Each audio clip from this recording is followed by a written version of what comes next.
Alrighty, welcome back to the Movie Well Marathon. I'm Andrew, I'm Mac. and we are at the not the end of the marathon, but the end of the classic portion of this marathon, this Sure. quadrilogy, Alien Resurrection. Ew. Well, that's what it's called. Um, Yeah, it was gross. yes, released November 26, 1997. Directed hmm by Jean-Pierre Jeunet. Man, Don't know how to this pronounce his movie last is name. old. I can't imagine being Hey, around since hey, 1997. watch it in 1998. Watch it. The disrespect. But yes, starring as a classic, of course, Sigourney Weaver, and then additional folks. We got Winona Ryder, Ron Perlman, Kim Flowers, Brad Dourif, Gary Dorman, Dominique Pinion, Michael Wincott, Leland Orzer. Sorry, I don't know a lot of these folks. But yeah, Alien Resurrection. And hmm this was your first outing with this movie, correct? Correct, All correct. right. Well, in our classic form, you go ahead and give us our opening thoughts. Okay. So, at the start of the film, you have to just kind of accept that the story they're setting up doesn't make a lot of sense. The whole cloning thing, Uh the huh. whole like hybridization thing, the whole military ship suddenly has 12 of these things, the whole I think they're a delivery crew delivering people and to a military installation and they don't find that strange like at all and they're able to just crash on the military ship with aliens on it. A lot of that doesn't make a lot of sense to me. But then once you get past all of Uh that, huh. Yeah. When did you watch the movie? what do you mean? Like, did you watch it today or like last week or? I think it was yesterday. Okay, cool. I'm. There's a couple of things already that I don't know if you caught them or not. That's possible. I felt like the beginning of the film I could watch again Okay. because there's probably some context clues that I missed. And there are some context clues that I got that I just didn't feel like justified the situation. Okay. Okay. Um, but all that kind of put to the side, the actual dynamics created in this situation with the characters and like the threats and where everything are, I think it's actually quite fun for a movie. I enjoyed a lot of this film. There were some things that I felt like with all monster movies, there are certain things they do just to make the story work a little Of bit better. course. Of course. But there were a lot of really strong choices. Like I loved the dynamic between Call and number 8 or Ripley. They We just could start just call calling her her Ripley. Ripley. Yeah. Yeah. Even though she's played significantly differently Yeah. than the Ripley that Absolutely. we've known from the previous films. It's like a different character. Yeah. Um, Totally. and I like that kind of brought back the whole Ripley as a Cassandra in the sense that, like, if you don't listen to Ripley, you are gonna die. But of Mm-hmm. course, no one listens to Of Ripley. course. That's and Call kind of You picks know that up why, too. Mac? It's cause she's a woman. I mean, that's kind of what the original Cassandra thing is about, Yeah. but Fair. yeah. Yeah. Um, so like there's a lot that I thought was pretty good. I love the choice to have a whole sequence in the water I because was gonna say the again, same thing. Yeah. kind of a dumb, weird situation where, like, sure, a section of the spaceship has ended up underwater. Why not? But it looks really cool, so they Mm-hmm. get a pass. Mm-hmm. Um, I thought the sort of like the guy that they definitely should not have brought along. I don't know what his name was. I just called him Glasses Guy. Mm-hmm. Um, who had like we Yeah. knew he had The alien in him. infected. He should yeah, the infected guy. They everyone knew that they couldn't bring him with them. That was gonna be a bad idea. It wasn't worth their time and effort. And yet they were like, "We're human. We must try to save this life." Mm-hmm. And all right, sure. All right. Um, they actually used him well. Mm-hmm. Like the way they timed his sort of like Yeah. the way he used it, Uh-huh. gross, horrible, but Uh-huh. effective and actually helpful. Like he knew he was Yeah. gonna die and he made That good was use out of it, right? Yeah, that was Like a pretty badass movie sacrifice, all things considered. Like, for sure. well, he didn't necessarily sacrifice himself because he was going out anyway, but Hmm. I think that sequence should get more love because it was pretty Hmm. hardcore, and you don't see a lot of Hmm. people talking about it in the grand scheme of things of sci-fi and fun movies. Like, that was Well, and pretty like if you're dope. gonna shoehorn in an eruption like that because that's the classic from the Alien thing, Hmm. at least you like did something new with it and you Yes, allowed the yes. character to take advantage of the situation rather than just being a classic victim of the situation. Hmm. Like again, the improbable kind of forced setup for the situation is then almost completely justified by the payoff. And that's Hmm. kind of what I felt like this whole movie was, which was I don't know that I totally buy the setup in the beginning, just with the number of things that you kind of have to just accept. Like it's been 200 years and they were able to find viable DNA to clone. But it's, I don't know, it's the things that they do with information is cool. The whole like the queen is giving live birth to a human alien hybrid Hmm. and it doesn't recognize the queen as its mom, but it does recognize Ripley as its mom. Hmm. That makes no sense. And yet the sadness in the eyes of this totally fake alien human hybrid thing make for a really good end sequence. Hmm. Like it's weird Hmm. how kind of rickety the setup of a lot of this film is and Yeah. how well they're able to use it just kind of makes you go, I guess that's fine then. Yeah, I would say that's a lot of this movie. It's like, I guess that's fine then. So, Yeah. yeah, unless you have anything else you want to touch on, I'm gonna hop in and put That's pretty much it, yeah. okay, so yeah, my general thoughts. Um, so this is the second time I've seen this movie. Having seen them all, this quadrilogy, it's definitely better than the third one, I think, personally, Mhm. by Agreed. a not inconsiderable amount. I don't know just yet if I would even say it's a good movie, but it's way more interesting than the third Mhm. one. Um, I I find a lot of the ideas in this movie to be at worst interesting and at best just really really cool. I don't know if they ever do anything with them enough to warrant the movie being really really cool. I don't necessarily know what it is that bogs down this movie, except all I can say is like the 90s. Like there's a lot of stylistic things I think in this film that I don't like, and I I think that's really the only thing. Like I think if you did this movie but somehow made it 80s, and I don't even know how to explain that just yet, maybe we'll elaborate as we go, I think it would make it better. So a couple of things that you mentioned that I just want to maybe help to clarify if I Yeah. can. Um, so the our new band of misfits, they're pirates that were hired to hijack a ship with people in cryosleep. They didn't know what they were being used for, but they're pirates. They don't care. They're being paid. Okay. The So DNA. that I was jumping around with that because I heard them say pirates and I got the idea that they're like not on the right side of the law, but I could not get a good sense of how black market this deal was because they were working with the military and they called it a Right. shipment. So I was Yeah. like, I was just really, I was They're not calling it a smart. shipment the same way they call, when a movie has an alien, they're not supposed to have an asset. Like it's Mhm, so it's above mhm. board and they can feel better about it and sleep at night.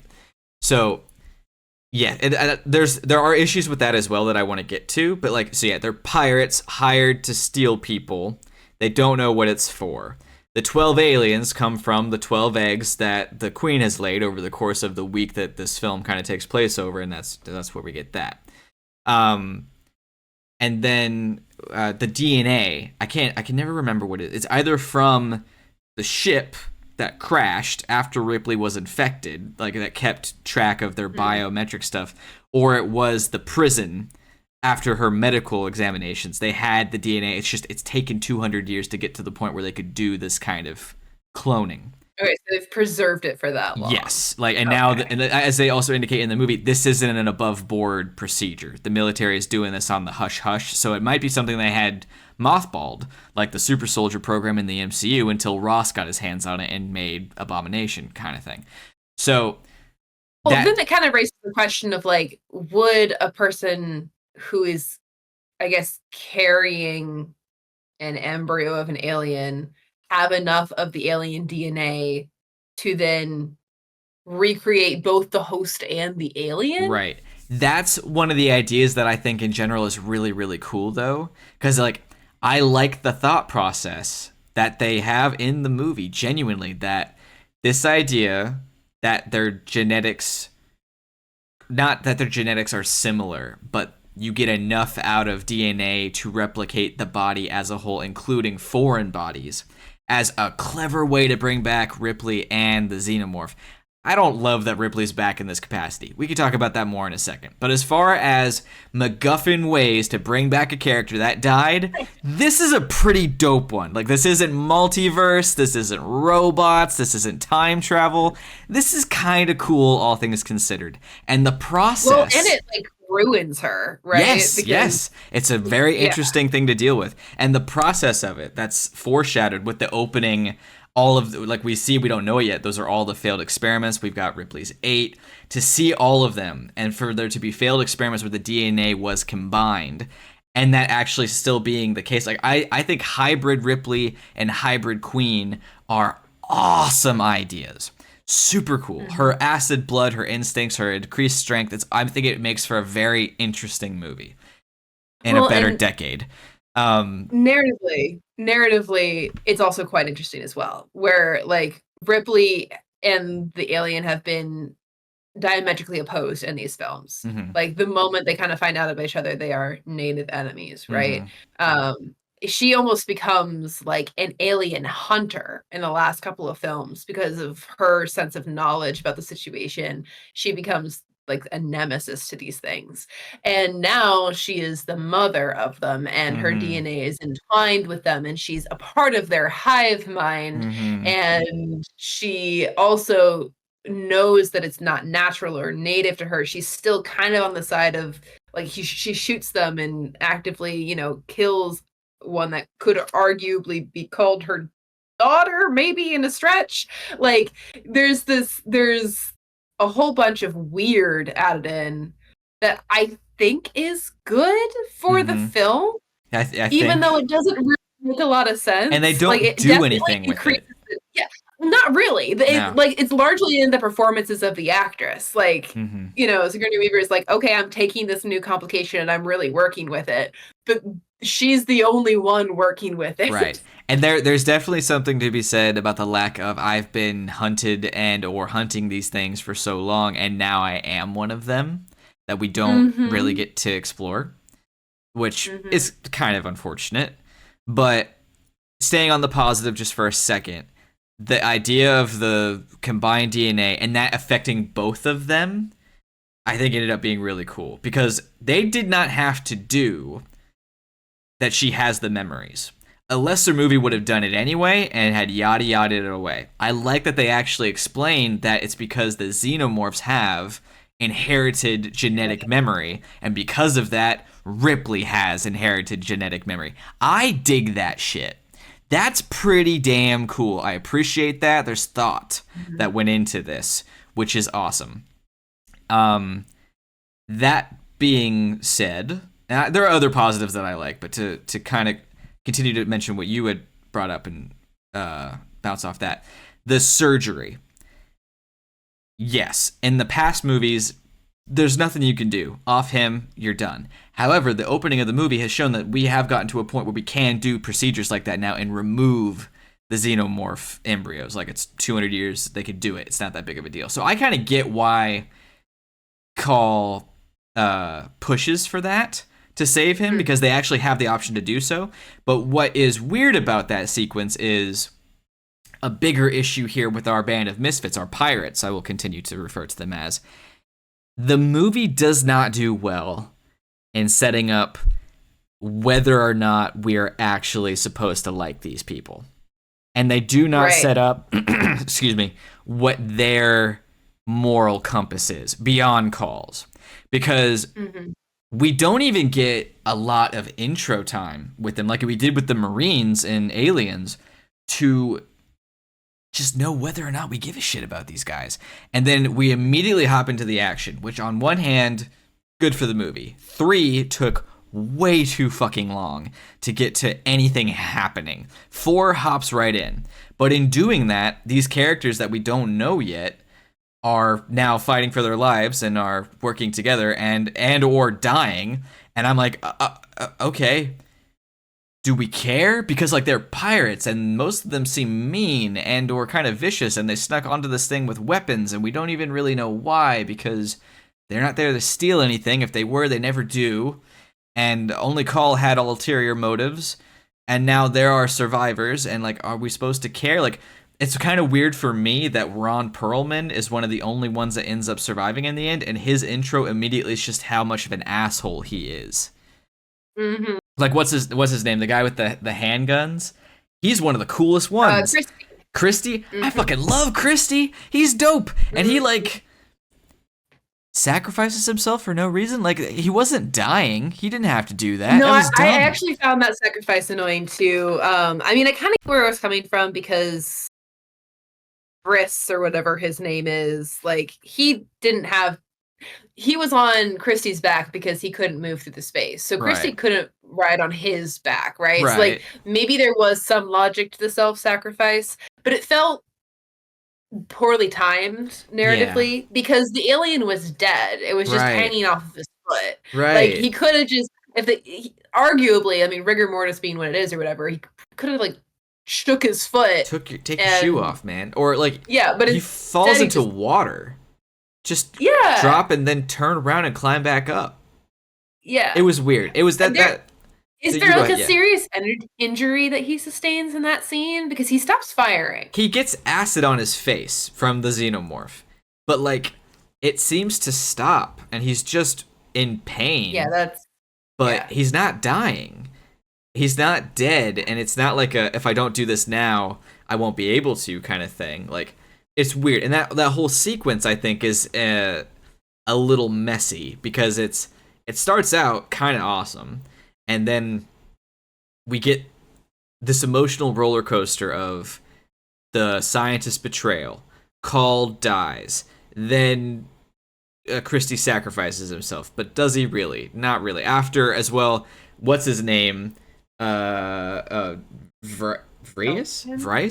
Oh, Vriss. Yeah, something like Vriss holding himself and Christie and a xenomorph all at the same time, which is a little ridiculous. And then Ron Perlman hangs upside down and shoots 150 times at nothing, and then shoots the xenomorph right through that. That's not as cool as maybe it was supposed to be. And then Call ends up being alive. So, like, there's a lot happening in like 3 minutes.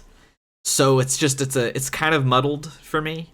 They're able to make it out of a lot of dangerous situations just before that. And then, granted, a lot happens in this scene. Like, they're in a nest. Yeah. It's a trap laid for them. The betrayal of the scientist, Dr. Wren, really kind of like throws everything into chaos, right? There's a lot happening. So if there was going to be a scene where we just lose a bunch of characters, maybe this is a good scene for it. But it still feels very abrupt to go from, and especially since the Aliens films follow that classic sort of horror plot where you lose 1 or 2 people at a time over the course of the film, to have, I mean, obviously we've lost the captain, Elgin, and we've lost a few of the scientists and the Marines that we were following a little bit. And I think, was Sabra down for the count by then? The captain's girlfriend? Yeah, she dies underwater. They got her. So she died right before. That's the other thing. She died right before that. So a lot is happening in the couple of minutes there. And then the people who survive that encounter make it to the end of the film. Right? I think mostly. The one Marine who's on the good guy's side He gets his head crushed by Oh the no. newborn, it's called. Yes. And the glasses guy doesn't make it out, but Right. he's We knew that. found after that. So Yeah. yeah, so like it's largely that unit makes it to the end of the film, which again, I like it when you have more than one survivor at the end of a film because it breaks expectations, keeps your Yeah, audience absolutely. on your toes a little bit, right? But at the same time, like it broke away from that pattern. And while I think that does sort of make me interested in the film a little bit more because I'm not constantly losing people that they're building on, it also messes with the rhythm of the deaths a little bit because to have Mm. them all happen within the span of like 10, 15 minutes is not a super well balanced Yeah, it makes it feel story. a little rushed. Mhm. To be sure. Mhm. Also, on top of this, we find out not only did Call survive, but she's a robot. So Right, right. there's a Which lot going on. a called Yeah. Well, did you call because her name starts with a C, or could you tell? yeah. Okay. Yeah. Well, I mean, I okay, so where did I write it down? Okay, yeah, I said beginning to suspect Call as an android. She faked being drunk, seems to know of Ripley. Right now, she's a C name. I thought it was the only one, but then I went, oh wait, Christie's also a C name, and there's no way a human pulls off those trick shots. So it's possible that Christie's Mm. the android. But then she got shot in the stomach, and I was like, they're not wasting Winona for only half this film. So Paul is the Good point. android. Good point. That's fair. Yeah, and she's a fun one. It was an interesting idea that she's an android built by androids. That's fun. Well, and it would make her more human than the Hmm. other ones is actually very interesting as well. It complements the whole I mean, like Ripley or clone Ripley and Call are like the daughters of the franchise in the sense that like they're weird Frankenstein versions of what we've already Hmm. received, you know? Yeah, I really would have liked more of that explored as well. Just like the dynamic between Ripley and Call, just the fact that they're both Mhm. these in a way Really thought that drives constructs. the film. I think it Yeah. drives it, but like it's more implied. Whereas their interactions with each other, it's so explicit, but it's never like talked about. And I feel like it could have So, been. I mean, maybe like there's not like a direct conversation that the two have about it, really. Well, I mean, I guess they have a few, but like Ripley uses her acid blood several times throughout the film to Hmm. her advantage, as well as just her general like sort of instincts about what the creatures are like. Um, and Call like has interactions with Ripley about like how she feels disgusting because she's not biological. And Hmm. then Ripley's sitting there like, I am an inhuman and immoral combination of a war machine It's true. and a human, and I am biological, and I'm fine with it, I guess. I guess that's a good But at point. the same time, Ripley demonstrates several times self-destructive violence that is because of her inherent nature now being tied to the aliens. Like that whole scene where she goes in and she kills all the clones. Sure, there's a pitying aspect there, like that last Ripley at 7, I'm gonna assume, Yeah, it's wild. needed Hmm. to die, right? Like Yeah. there was that was a mercy kill. Hmm. But the rest of it was disgust at what it was and what had been done to them.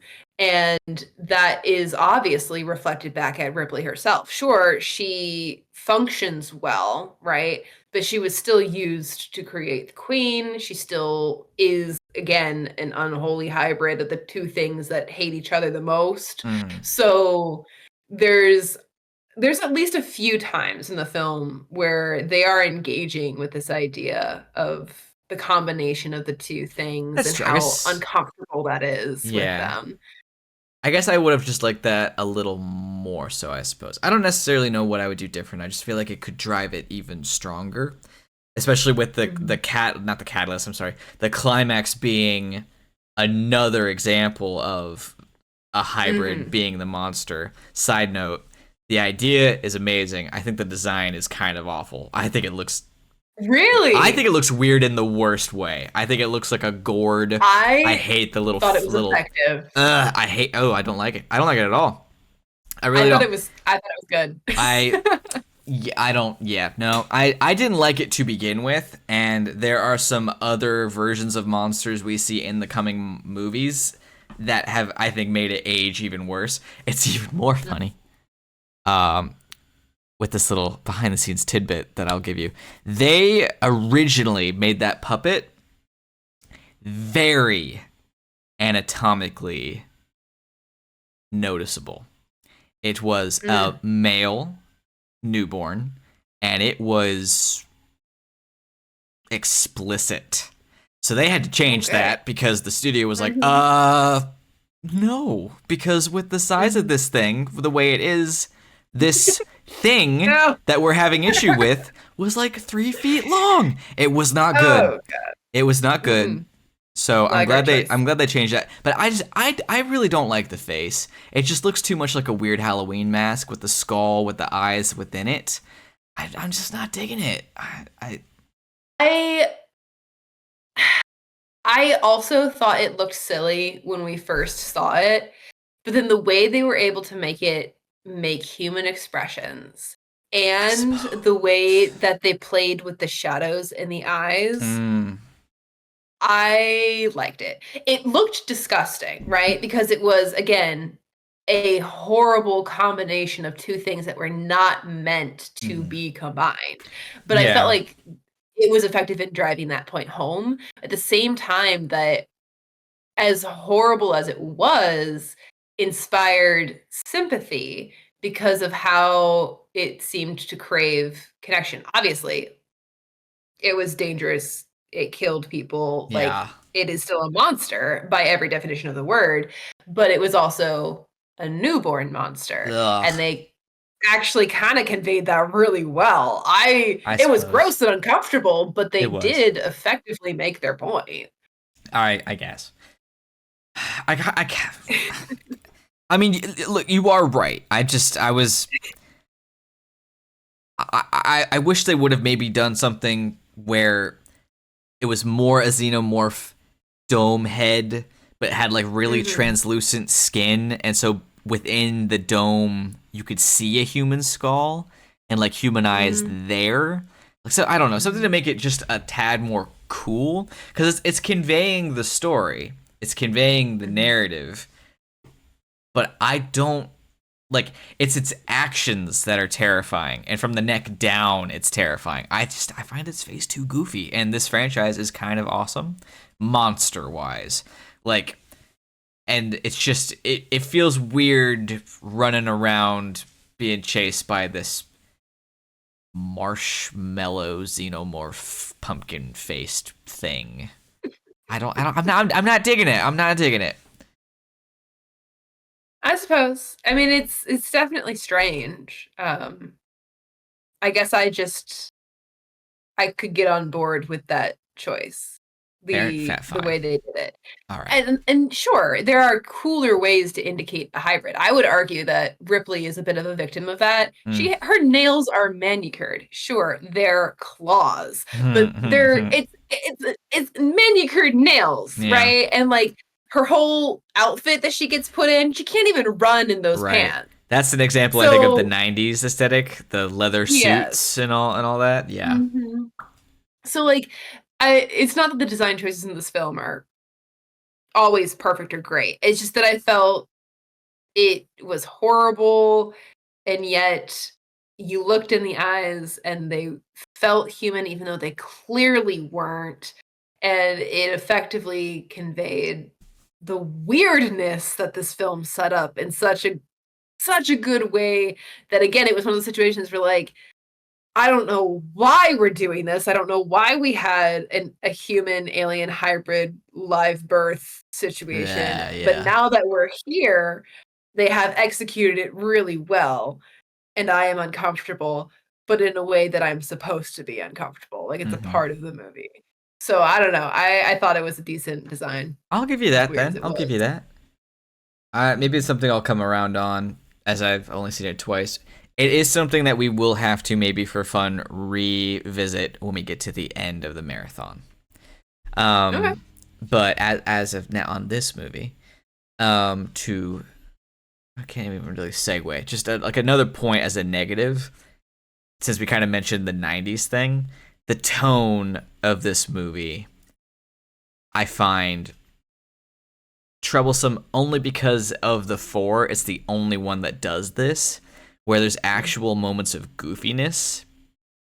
And this is not the time. This is not the place for this level of goofiness. And I don't mean like Aliens did it perfectly. We had a handful of, Marines who were all business, but were goofy assholes, which is like a believable, real thing.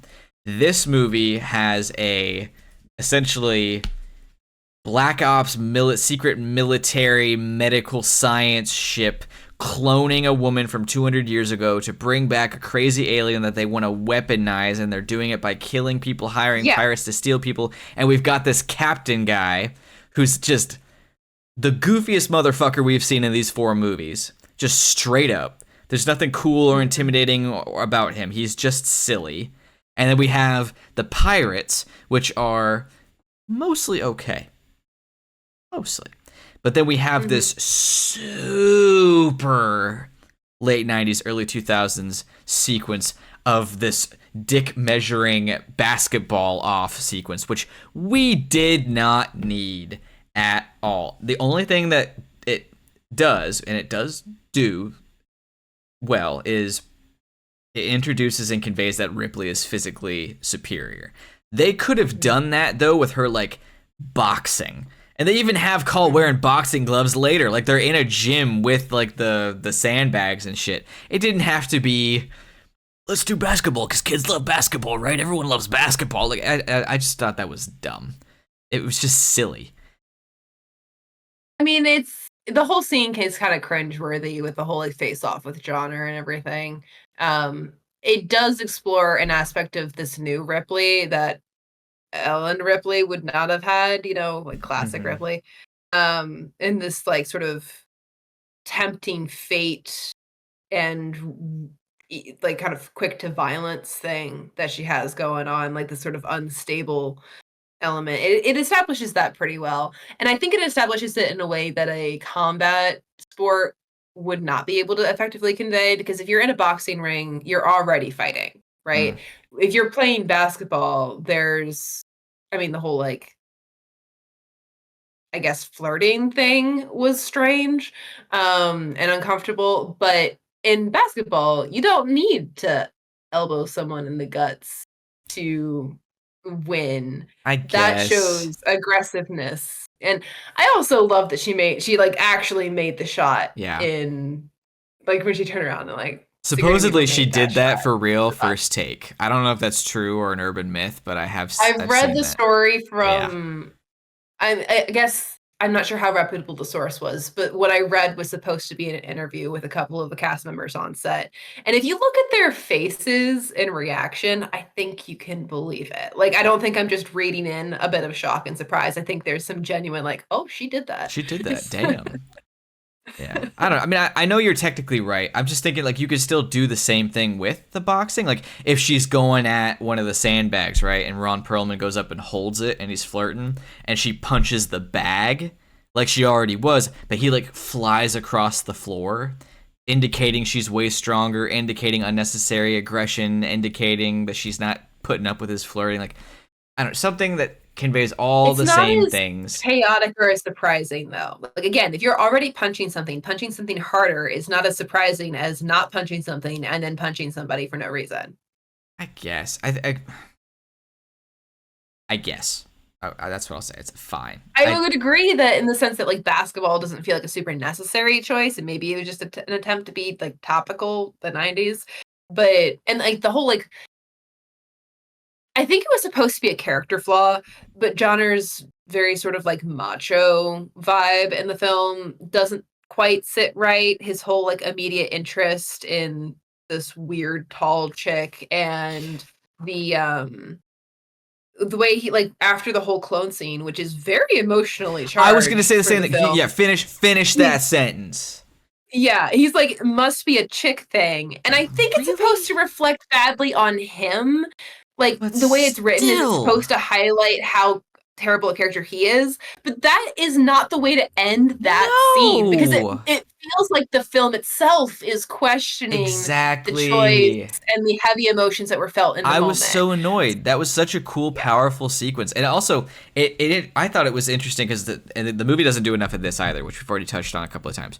Is that Ripley is not Ripley, but she is, but she isn't, but she is, and I kind of wish we would have ended on something a little more definitive because there is a definitive answer. Like it's not vague.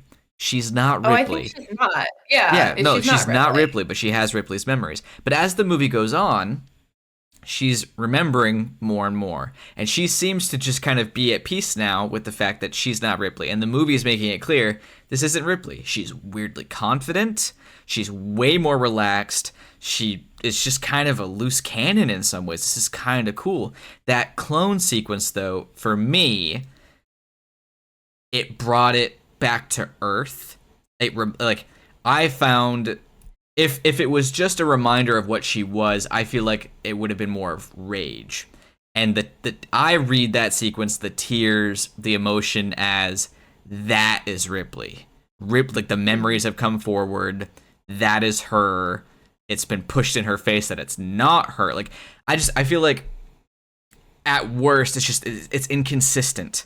We have these funny moments of like, what happened last time you fought these things? I died. Chuckle, ha ha ha ha ha ha, and we move on. Like that's not traumatizing for you to think about how you've literally died.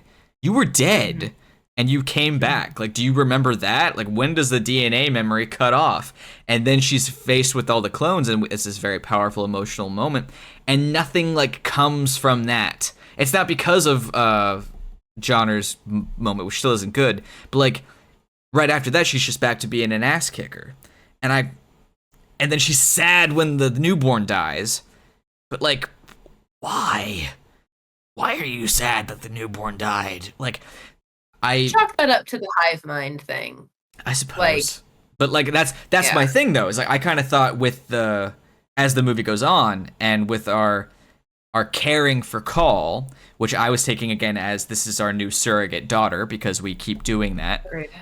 That we got to She's a also point, sort of a new incarnation of Ripley, like what a yes, Ripley originally was. right, and I But kind of thought like it's becoming more and more Ripley as we go on, and she's remembering who she is, but like it's inconsistent because if it's more Ripley, she's not gonna care that the newborn is gone, but her connection to which is all good and fine. It's just the movie doesn't seem to know which one it wants to do, and I kind of wish we would have picked one, if I'm honest, because I think it would have been interesting to watch the process of embracing the half and half and being like, I am not Ripley. Like you came to save Ripley or you came to kill Ripley. Ripley's not here. Leave a message. Or it was like, no, I wasn't Ripley, but I don't even know anymore. I'm something. It's half and half, but I have all her memories and I want to do what she did. I don't know something, but it doesn't really seem to pick either one. yeah, I wish I took more notes on the conversation that Ripley and Call have when Call is accessing Father. Um, but that was the conversation for me where I think they kind of solidified Ripley, or like clone Ripley, and what her identity is. Um, they then call it into question again with the whole like newborn situation, but I think what happens in the newborn situation reinforces what that scene set up, right? So it was sort of like a test, like what you've decided, does it hold up when challenged? And it was yes, it does hold up when challenged. But I don't remember what exactly it came to. I just remember them like, again, I think not only does the dynamic between Call and Ripley, it's one of the best parts of the film, but I think it genuinely kind of drives the film. Like the what's happening,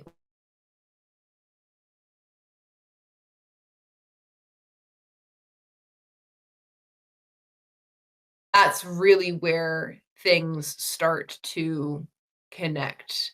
Um, and I think I have a hard maybe I need to see it again. I'm having a hard time putting into words how these two things connect so well, in the sense of like they're both kind of unhappy with what they biologically or fundamentally are. Mm-hmm. And they're both dealing with the consequences of what came before them. And they're both Cassandras in the sense that they tell people it's a bad idea, don't do it, and nobody listens to them. So they're kind of on their own to protect and stop something from happening. Um, it's very they echo each other where they're not quite the same thing, but they are on the same path. And what's weird and interesting about it is Ripley doesn't know if she's alien or if she's human. And I think weirdly, it's her relationship with Call that makes her decide she's human. What's weird about that is Call is a robot and she's an alien hybrid, and yet Mm-hmm. these two like in their relationship with one another. And I think that really is like Ripley doesn't know what she wants until she encounters the clones 1 through 7. Then she decides what side she's on. And she decides that humanity, even though she's kind of outside of it, is what she's fighting for. We don't see her hesitate to side with the humans past that point. She's a little bit hesitant before then. Like with the That's true. scientists, she clearly does not care if they die. When Call breaks into her cell, she, challenges her on her worldview and says it doesn't really matter all that much. We see her escape from the aliens because she's afraid for her life, which I have a question about that because she's a part of the hive mind, doesn't feel like they should be trying to kill her. But she's afraid Mm. for her life, and so she runs, right? And then she runs into the humans, and when she shoots one, she makes a kind of laissez-faire comment about like it was in my way, right? So it doesn't seem like it was particularly motivated, like Ripley, who from before would be motivated to kill an alien. It's when she goes into the clone room and burns everything is when she decides what these people are doing, I cannot let stand. And Call is the one who allows her to make that decision. I mean, she hands her the weapon. So the allegiance is sort of formed there. And it's the friendship with Call that drives her to the point of like, I think I want to try and be on the side of the humans, even if I'm not really human. And then it's just so great that Call is actually a robot made by robots Mm-hmm. and yet very human. So I don't know. There's a lot going on with all of that I can't concisely put, but I think that's where the heart of the film is. And I actually really am very interested in Yeah, I all of get that. that. I think that's cool. Right. I think that's kind of it's that goes along with what I said. Is I think there's some really good ideas here. I just don't know if the movie ever Mm. really fully explores them in a way that feels fulfilling. Like, Okay. I think this is a really solid C plus B minus at best movie. I think it's. I don't think it's better than the first one or the second one, and I think that's just because the first one I think is more cohesive and tonally consistent, and the Mm-hmm. second one is just fantastic. I'm gonna argue always. I know you have your. This one is probably interesting in such a way that it's your favorite so far, even though it's definitely not better than the first or the second one. And yeah, I bet you even wrote a note, didn't you? You're flipping through your pages like, this is my favorite one so far. Meh. Visit my notes on the other two films because I don't know. I don't know that I would say that this one is my favorite. I will say this one has interest to me like the first two did not. Mm-hmm. Um, I am more intrigued with the premise of this film than I was with the others. Yeah, and I think that's fair. But the execution, I mean, I got a lot going on here. There's a lot of notes in here where I'm like, I don't know what's happening, or I'm not sure that makes any sense. Mm-hmm. Or like, I have 3 or 4 notes about how crashing on Earth, like autopilot to Earth is such a dumb setting Mm-hmm. for a ship that is housing the aliens, or even just like a ship that is conducting experiments so unsafe that it's in uncharted space, Yeah. right? Like it's intentionally put in uncharted space, and yet if something were to go wrong on a ship full of these dangerous things, Mm-hmm. it's going to autopilot back to Earth. Right. Okay, hold on, Yeah. hold on.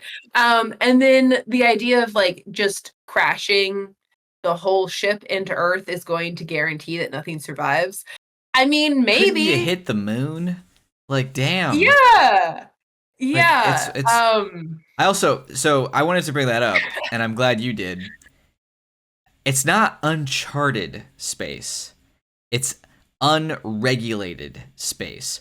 But does it make sense Okay. to you that humans slash Earth governments would be terraforming other planets, and you could be in a ship within a few hours of Earth, and the space you're in is unregulated? Could you, if we're terraforming planets outside of our solar system, would any part of our solar system to you be considered unregulated space? Because I call absolute bullshit on that.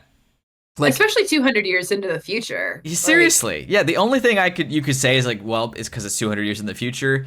The travel time has been reduced. Like, okay, maybe they don't explain or make that clear. They make it look like unregulated space where they could do secret military stuff is just out behind Jupiter, which Mm-hmm. and they could go from Jupiter to Earth in a handful of hours and not require a cryo tube or cryo sleep of any kind. Which would it didn't have to be Earth, first of all. Just I forgot where they were going.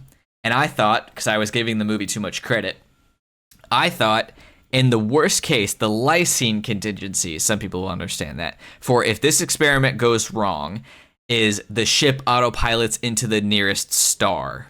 And we're like way out there, man. We're it's like Proxima Centauri. Like we're out there, away from Earth, away from people, away from prying eyes, because we're doing this under the table.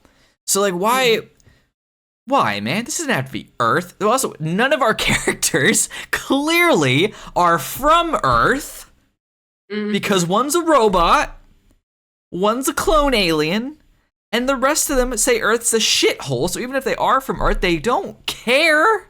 So why Earth? Come on. I think they really wanted like a homecoming sequence to tie in with the whole like what is humanity aspect. The ending scene of the film, or the two characters that have been struggling with their identity as humans, looking at a sunrise on the planet Earth. Like, there's supposed to be poetry in that. There's not, though. I find it to be heavy-handed, obvious, and not tonally correct for the end of the film. So I think there could have been, it doesn't work. Yeah, I think there could have been something poetic about this being the only alien movie in which Ripley ends awake. Like like they escape as the big ship falls into the nearest star as the contingency plan, and she's on the ship with Call, and it's just endless possibilities.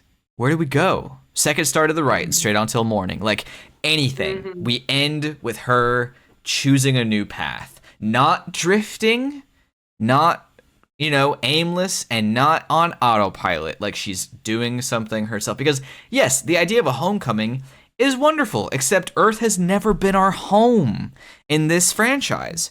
We've never been on Earth, as far as I can recall. Like, the first one's Nostromo, the second one's the space station, followed by whatever that planet, I can't remember the name of the planet in Aliens. The next one is that prison planet, and then there's this one on a spaceship again. Like, Earth is nothing. This movie could end on Vulcan and have the same emotional connection, because we've never been to Vulcan in this franchise. I'm going to push back a little bit, because regardless of where we've been in the franchise, Earth is still humanity's home. Like, it's got the same vibe of the homecoming in the same way that, like, going to your childhood house might be, or maybe even just sort of being in familiar territory, right? It's not so much about the individual stories of the characters as it is sort of, again, these big identity questions, like, what is a human? Well, a human is a sentient being from the planet Earth, but we're like, there's this whole, but I don't think it works for the film, so I don't want to argue it that hard, because first off, putting them on the path towards Earth doesn't make sense from a strategy standpoint. That autopilot thing doesn't really work. So the whole time my brain's going, wow, really dumb protocol. Earth is a bad place for this ship to go. And then And then at the end, they're trying to like, there's this really gruesome scene where I thought they rather cleverly reused the airlock idea, and but it's like really gruesome, and they also kind of play with your emotions about it, right? A little bit. It's And graphic. not 30 seconds later, the two characters just kind of like dramatically stare off into the sunset, and we get kind of a layered thing with the reflection, and it's supposed to be like, wow, we made it home. But it doesn't resonate because Earth as home, like you were saying, doesn't work for any of the characters. It does kind of work for the theme, but it hasn't really, like, it doesn't answer anything about the theme. Not that themes necessarily need to have answers, but it doesn't really add much. It doesn't connect with the characters individually. It's done very quickly after a horrible moment. Like, there's not, it feels very rushed and tacked on to be like, and the end is a sunrise on the planet Earth. Done. I think it's really funny that your one argument before, there's an inherent joy or poetic ending with going to Earth. It is the cradle of life and civilization. Push up my glasses. Except in this franchise, we already know because you've seen it, it's not. It isn't. Yeah. It isn't, because the engineers put shit there. Like, it's not the cradle of civilization or humanity or any of it. So that's really, really funny, because technically you're right from a poetic standpoint, but not in this universe. So, Which really only emphasizes how tacked on the end of this film is. Yeah. Like, they did not consider anything. Well, they were just we need the end of the film to look like some kind of happy ending. Yeah. So instead of going to sleep, we'll just put a sunrise on it. But see, call it a day. I'm being a little bit of an ass, because what you said was right in 97. But because of Prometheus, which came out much later, and I know, like, we find out actually, no, that wouldn't work. So, like, for what they did, yes, without looking at the franchise as a whole, it does have that poetic ending. It is more poetic than it is narratively impactful. But now, with the grander perspective, that poetic, for us, I would say, it doesn't hit. And it is something that they then undercut later on. Yeah, no, I agree. And I think out of the things that you could undercut, I don't mind that being undercut, because it didn't really work on its own in the first place. Yeah. So, like, no, this is not somehow a critique of Prometheus's choice to change that. This is all on this film's choice to end the film in that rushed, patched way. Yeah. We didn't talk about, and this is not insignificant, it's not just Earth that we have never been to in this franchise. Earth that our two main characters right now have never been to either, so there's nothing to go back to in that way. It's Earth 200 years later. Even if our characters had been to Earth, this is not the same Earth. Their Earth. There's so many things here that in a different movie are really interesting and worth exploring and dealing with. I don't think there's a single good reason that's good enough to argue, where should this movie end, boss? It should end with Earth. Like, should it, though? Should it really? Yeah.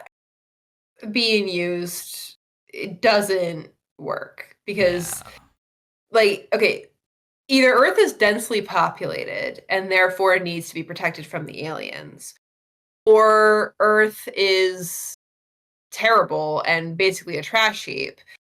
Either way, that doesn't work well with the film, because if Earth is densely populated, then they just killed a bunch of people by skyrocketing. Exactly. Yeah. Do you see how big that shockwave was? Honestly, we did not touch on that. That was insanely big. You could still see the curve of the Earth when that ship hit. Like nuclear winter impact kind of too big deal, right? Yeah. And then, if on the other hand, if there's nothing really to worry about destroying on Earth, then ultimately the aliens getting on it, not great, but not that terrible either. If they're isolated on a planet versus being isolated on a ship, I'm not really sure what the difference is. Yeah. No, so bringing up Earth is a bad idea. Yeah. I think that the movie, is fine to pretty interesting, except for the third act, minus like the cool chest burster through the head and your opinions on the newborn withstanding. I think the weakest moments are the ending, because I do think they I found an think the weakest interesting moments way. are in the beginning. I don't like that the airlock thing you mentioned. I don't like that they did that again. 3 out of the 4 movies end the exact same way. That's kind of lazy, I think.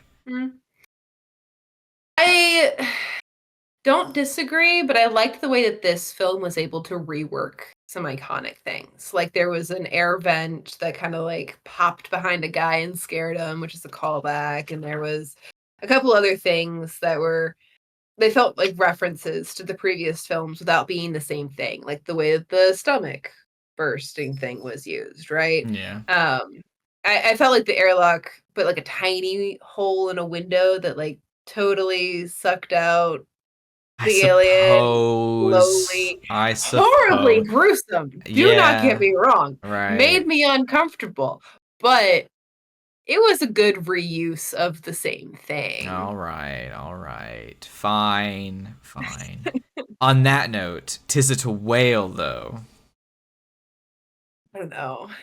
I kind of want to give it whale status, but I don't know. Remind me, what is the definition of a whale in your opinion?